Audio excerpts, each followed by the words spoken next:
Hi guys, welcome back to my channel. मैं बहुत अच्छा हूँ और उम्मीद करता हूँ आप सब भी बहुत अच्छे होंगे। और आज हमारे साथ हैं लकी बाजी। My name is Lucky. How are you guys? Good.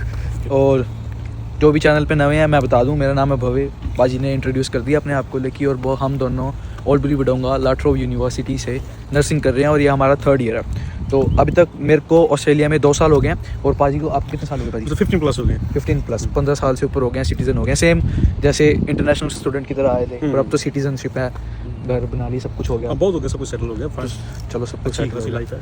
हाँ, तो अभी चलो चलते हैं, बैठते हैं कहीं पे। तो आज की वीडियो में हम बात करेंगे कि आजकल देखो जैसे 12th बैच ख़त्म हुआ है, और तो क्या आज बहुत से स्टूडेंट्स होंगे कि क्या वो ऑस्ट्रेलिया को कंसीडर कर सकते हैं फॉर देयर हायर स्टडीज़, और ऑस्ट्रेलिया आना अच्छा रहेगा उसके उनके लिए। क्या स्टडीज़ ऑस्ट्रेलिया में अच्छी हैं और क्या प्रोज हैं, क्या कॉन्स हैं और क्या सब है, तो इसके बारे में हम बात करेंगे। क्योंकि मैं यहाँ पे हूँ और पाजी भी यहाँ पे हैं, तो हम एक ऐसा नहीं है कि हवा बना के कोई बात करेंगे, एक रियलिटी बताऊंगा, कोशिश करूंगा कि सब कुछ जो है सच बताऊं, तो ताकि आप अच्छे से डिसाइड कर पाओ और रिग्रेट ना करो यहाँ पे आने के बाद। तो लेट्स गेट स्टार्टेड।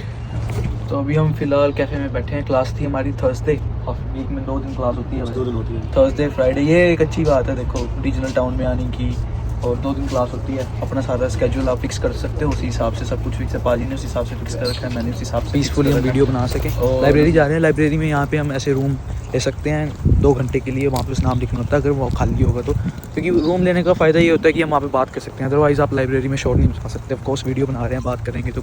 और मैं नर्सिंग कर रहा हूँ, कोशिश करूँगा, क्योंकि ओल्ड विडोंगा में नर्सिंग काफ़ी अच्छी पढ़ाते हैं, काफ़ी अच्छे मतलब कोऑर्डिनेटर्स बहुत अच्छे हैं, अच्छी नर्सिंग लैब है। और एक नेक्स्ट वीडियो में मैं आपको इसका प्रॉपर एक नर्सिंग लैब्स का टूर दूंगा, कैसे करते हैं, प्रैक्टिस कैसे करते हैं, क्या क्या यहाँ पे फीचर्स हैं, ताकि जो किसी ने भी विक्टोरिया में लाट्रोव से नर्सिंग करनी हो वो रीजनल एरिया में आके पढ़ सकते हैं। तो रीजनल एरिया बात करते हैं, स्टार्ट करेंगे। एडवांटेज क्या है कि अगर आप ऑस्ट्रेलिया को चूज़ करते हो तो क्या कुछ आप बेनिफिशियल रहेगा आपके लिए। तो सबसे पहले मैं बोलूँगा जो मैंने अभी तक एज अ स्टूडेंट देखा है, क्योंकि कोई भी स्टूडेंट लगा लो, सबके दिमाग में चाहे वो पेरेंट्स है, यही रहता है कि लाइफस्टाइल कैसा है वहाँ का, वहाँ पे पे कितनी है और क्या बच्चा पैसे रिकवर कर पाएगा जो इतनी फ़ीस भर रहा है। तो ये सब पॉइंट के हिसाब से ऑस्ट्रेलिया बेस्ट है। और वो क्यों है वो पाजी देखो, कनाडा में लगा लो आप, फॉर एग्जांपल कनाडा में लगा लो, भाई क्या चल रहा है वहाँ पे, काम नहीं है। तो काम नहीं है, ठीक है। बेस रेट बहुत कम है, बेस रेट भी चलो कम ही है, चलो उनके हिसाब से खर्चे भी ऐसे हैं। और बाकी वहाँ पे कम्युनिटीज़ बटी हुई हैं। चलो स्पेसिफिकली मैं नहीं बोल रहा, पर सबको पता है कनाडा में क्या हाल चल रहा है। बट आज की डेट में ऑस्ट्रेलिया ही ऐसा देश है जिसके अंदर पे बहुत हाई है। पे वो हाई है पहले तो सबसे ज़्यादा, लोग बटे में भी कम है, बटे हुए भी बहुत कम है। ऐसा कुछ नहीं है कि दंगे हो रहे हैं यहाँ पे, कोई चक्कर नहीं है। और अगर मैं क्वालिटी ऑफ लाइफ की बात करूँ तो आप भी सर्च कर लेना, 3rd या 4th नंबर पे पूरे वर्ल्ड वाइड ऑस्ट्रेलिया आता है क्वालिटी ऑफ लाइफ में। भाई अच्छे कपड़े लत्ते बढ़िया पहन रहे हो, हाई पे है, सब कुछ बढ़िया है यहाँ पे। हाँ, अगर आप सिटी से थोड़ा बाहर रह रहे हो, थोड़ा आके कंट्री साइड छोटे टाउन्स में, वहाँ तो और भी बहुत अच्छा है। बहुत अच्छा, क्वालिटी ऑफ लाइफ बड़ी अच्छी है। पोल्यूशन नहीं है, टाउन कोई छोटे हैं, पोल्यूशन नहीं है, और आपको यूनिवर्सिटी अपने नज़दीक है, आपको ज़्यादा ट्रांसपोर्टेशन पे टाइम नहीं खराब करना पड़ेगा। और सबसे बड़ी बात है कि पैसे भी बहुत ज़्यादा हैं रीजनल में, और पैसे मिलते हैं, और जॉब्स ढूंढनी बड़ी आसानी से हो जाती हैं। तो देखो इतने सारे पॉइंट्स हैं ये। ऐसे अगर बाकी लोग वीडियोस बनाते हैं तो एडिटिंग में वो एक एक पॉइंट करके बता देंगे, हम ऐसे बता रहे हैं क्योंकि हमने चीज़ें देख रखी हैं। पाजी सिटी से उठ के आए हैं और मैं तो डायरेक्ट रीजनल एरिया में आया, तो हम अपने एक्सपीरियंस के हिसाब से आपको बात बता रहे हैं कि क्या क्या एडवांटेजेस आपको देखने को मिल सकते हैं ऑस्ट्रेलिया में पढ़ने के। और पे राइज अगर मैं इसके और डेप्थ में जाऊँ कि अब लोग उठ के कहेंगे कि भाई स्टूडेंट कितना कमा सकता है, भाई देखो नॉट टू शो ऑफ, बहुत सही चल रहा है मेरा, मतलब फीस मेरी जा रही है सही से। इस सेमेस्टर की मैंने फ़ीस खुद से पे करी है, बस इतनी, चलो सारी बात खत्म करो। 17,000 फीस थी, खुद से पे करी है मैंने। और भी बहुत स्टूडेंट्स मिलते रहते हैं मुझे, तो बहुत, अब मैं अपना एक्सपीरियंस दे रहा हूँ, हम तो बहुत 2007 के आए हुए हैं। पहले 5-6 साल हुआ, वो लाइफ थोड़ी डिफरेंट थी तब, इतनी जॉब्स अपॉर्चुनिटी नहीं होती थी। अब तो इतने साल में हमारे खुद के लोग बहुत डेवलप हो चुके हैं, मेरे खुद के फ्रेंड्स के रेस्टोरेंट वगैरह, बड़े हैं कुछ, तो वैसे जॉब्स अपॉर्चुनिटी बहुत बढ़ गई हैं आजकल। जो अगर स्टूडेंट इंडिया से आता है तो उनको आने से हफ्ते 2 हफ्ते में जॉब भी लग जाती है, बहुत आसानी से। हफ्ते 2 हफ्ते में नहीं, ये है कि जो बंदा स्टार्टिंग में आएगा 4 वीक्स तक उसको थोड़ी सी स्ट्रगल करनी पड़ेगी, पर उसके बाद उसकी जॉब लग सकती है। थोड़ा चेंज ओवर होना पड़ता है ना, पहले इंडियन माइंड सेट होता है जहाँ पे थोड़े डॉक्यूमेंट्स बनाने पड़ते हैं, लाइसेंस वगैरह, ये वो, उसमें थोड़ा टाइम चला जाता है, पर अनकम्फर्टेबल नहीं है।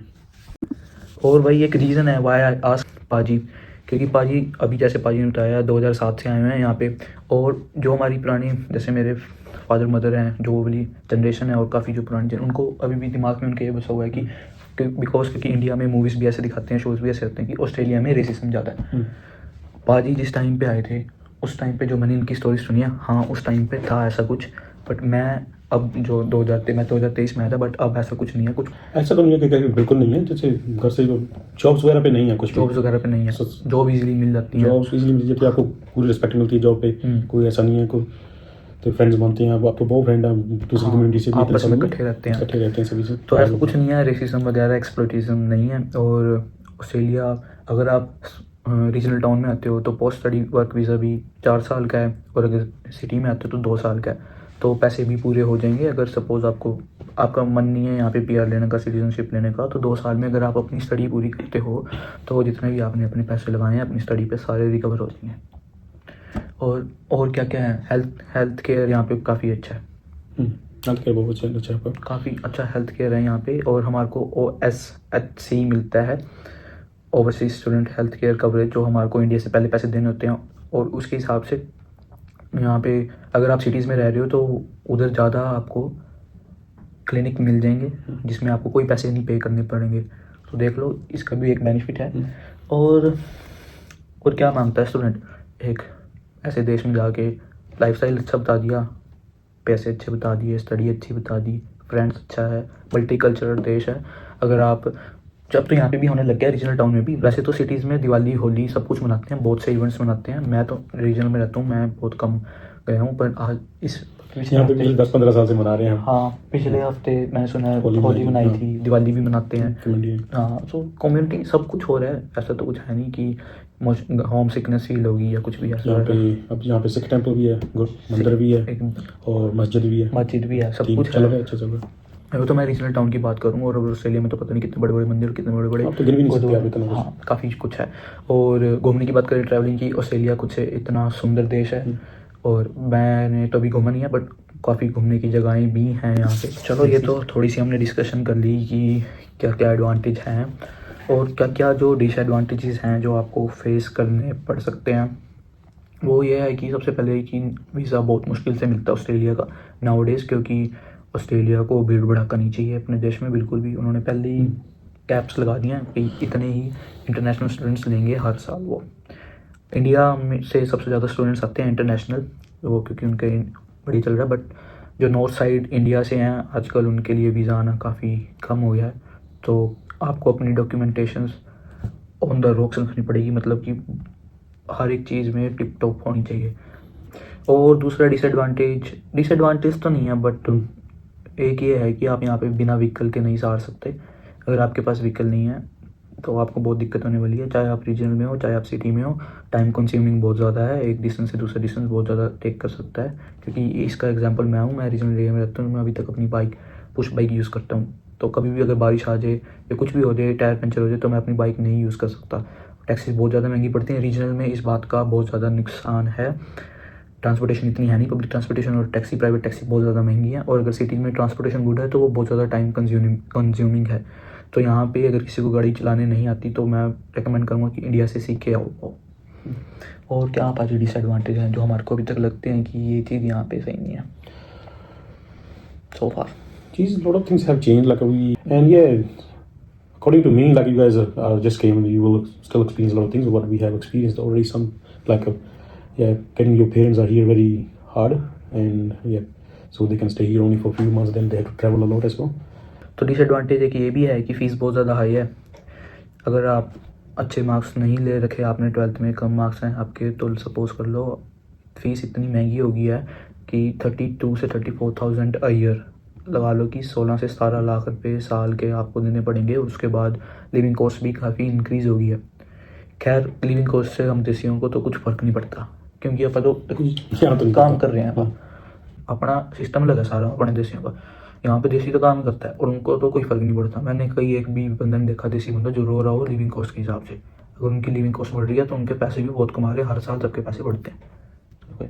मानते हैं ना ये? चाहे भाई पाई नर्सिंग की जॉब कर रहे हैं, हर साल $2-3 तो बढ़ती हैं आपकी पेमेंट, और इतनी लिविंग कॉस्ट बढ़ती होगी, घाटा वाटा इतना ही सालों से मैं काम कर रहा हूँ, पहले डिप्लोमा किया था, डबल ट्रिपल होगी पे भी, ट्रिपल पे होगी ना, घर तो भी चलो उस हिसाब से फिर आपको ज़्यादा लगता नहीं है। जी। तो देसी बंदा नहीं लगता कभी भी लिविंग कॉस्ट ऑफ लिविंग को लेके। पर हाँ, जो शुरू में बंदे आएंगे, शुरू में स्टूडेंट्स आएंगे, उनके लिए कहीं ना कहीं डिसएडवांटेज है, क्योंकि उनकी जॉब नहीं लगी होती। और स्टार्टिंग में जो जॉब्स होती हैं वो इतनी ज़्यादा किसी को भी एकदम से $40 पर आवर की जॉब किसी को भी नहीं मिलती, अनलेस की वो लकी हो या उसकी कोई अच्छे रेफरेंस हो। थोड़े से हाथ पैर मारने पड़ते हैं, 6-7 महीने 8 महीने बाद कहीं जाके किसी का अच्छा पे रेट पे जॉब लगती है, फिर जाके सेटिंग आ जाती है। थोड़ा एक्सपीरियंस लेना पड़ता है ना, पहले छोटी जॉब से शुरू करके। थोड़ा ऐसा नहीं कि आपको शुरू में जैसे यहाँ की लाइफस्टाइल थोड़ा सीखना पड़ता है, थोड़ी छोटी जॉब बात कैसे करनी है, काम बात कैसे करनी है, इंग्लिश आती भी हो फिर भी यहाँ पे बहुत थोड़ा डिफरेंस हो जाता है यहाँ की इंग्लिश का। ऐसे लोग जहाँ पे लोग कैसे रहते हैं, कैसे करते हैं, इन चीज़ों से थोड़ा थोड़ा एक्सपीरियंस से आ जाता है कोई कुछ महीनों में, फिर उसके बाद थोड़ा ठीक हो जाता है। तो पाजी को वापस जाना पड़ गया था, तो मैं ये वीडियो पूरी कवर कर लेता हूँ। डिसएडवांटेजेस की हम बात कर रहे थे, तो पोटेंशियली जो डिसएडवांटेजेस हैं वो तो यही हैं। देखो, कॉस्ट ऑफ लिविंग होगी, वीज़ा रिक्वायरमेंट्स होगी थोड़ी ज़्यादा है, और बाकी जो इतना ओवरलुक मतलब है थोड़े डिसएडवांटेजेस जो स्टार्टिंग में कुछ लोगों को फील होते हैं, कुछ लोगों को फील नहीं भी होते। वो ये है कि लैंग्वेज बैरियर्स हो सकते हैं, क्योंकि किसी की अगर इंग्लिश अच्छी नहीं है, जैसे पाजी ने कहा कि धीरे धीरे इंग्लिश आती है, किसी की इंग्लिश अच्छी नहीं है तो एक तरह से वो लैंग्वेज बैरियर ही है। क्योंकि अपनी बात समझाना इस गौरव के देश में, मैं स्पेसिफिक टर्म नहीं यूज़ करता, गौरव के देश, अपनी बात समझाना किसी को, उसकी बात समझना, सारा कुछ इंग्लिश में एकदम से सब 360 चेंज आ जाता है ज़िंदगी में, है ना। और उसके बाद कहीं कहीं जगह पे हम लोगों को ऐसा लगता है कि हमारे साथ कहीं ना कहीं रेसिज्म हो रहा है स्टार्टिंग में, या कुछ भी है, तो कभी कभी हो सकता है ये, ठीक है। और उसके बाद कहीं कुछ लोगों को स्टार्टिंग में आते ही होम सिकनेस भी फील हो सकती है। बट ये है कि मे और मे नोट, तो इसलिए मैंने इसको पोटेंशियली डिसएडवांटेज नहीं रखा कि सबके साथ होगा ही होगा। ये मे और मे नोट है, पर जो फिक्स चीज़ें हैं वो मैं ऑलरेडी बता चुका हूँ।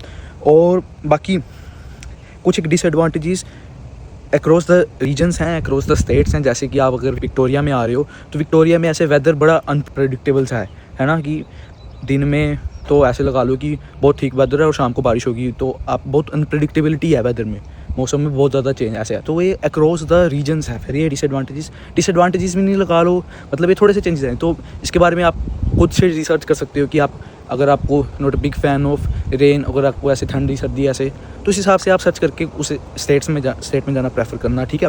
तो बाकी तो यही है, ऐसा जो इतना बड़ा कोई डिसएडवांटेज है नहीं यहाँ पे। और मैंने सब कुछ कवर कर दिया है लगभग, और आई होप कि आपको सब समझ में आएगा कि मैं क्या समझाना चाहता था। और जितने भी स्टूडेंट्स हैं मेरी तरफ से बेस्ट ऑफ लक। अच्छे से आप सोचना ध्यान से, क्योंकि बहुत बड़ा डिसीजन होता है कि एक बाहर आना, अब्रॉड स्टडी करना, इतने पैसे लगा के, और उसके बाद भी मैं ये नहीं चाहता कि कोई भी ऐसा सोचे कि नहीं यार यहाँ आके गलती करी। तो कोई भी डिसीजन लेना बहुत सोच समझ के लेना। और thank you so much guys, thank you so much for supporting and watching my videos. Will see you in the next video. Thank you.